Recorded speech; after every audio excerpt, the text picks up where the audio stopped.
Magnolia survives another do-or-die game. Congratulations, Coach Chito Victolero, and our player of the game, Ian Sangalang. Coach Chito, it was a conference high night for 3 Eastern players in their last outing, but tonight you just silenced them all. With your backs against the wall, what was the main focus of your defense that allowed you to throw Eastern off their game?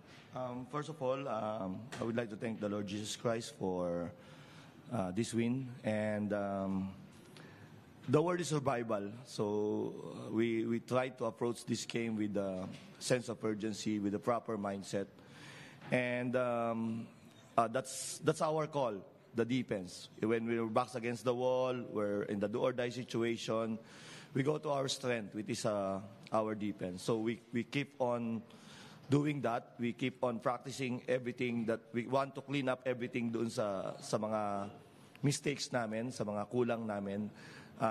The long break, yung 10 days break namin, magandang nangyari para sa amin yun because we clean up everything, lahat ng mga kulang namin. And we're so focused, and I want to give credit to the players because for the last 6 practices, they are so focused.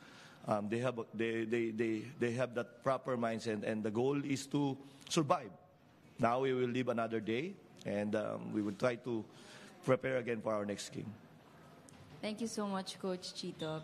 Ian, tonight you went beyond your average 8 points in the last 10 games, 14 ang iyong natala. Ano ba yung pinahalagahan mo sa iyong laro ngayon na gusto mo ring ipagpatuloy in your last elimination round game against Meralco? Para sa akin, nagpapasalamat muna ako kay Lord.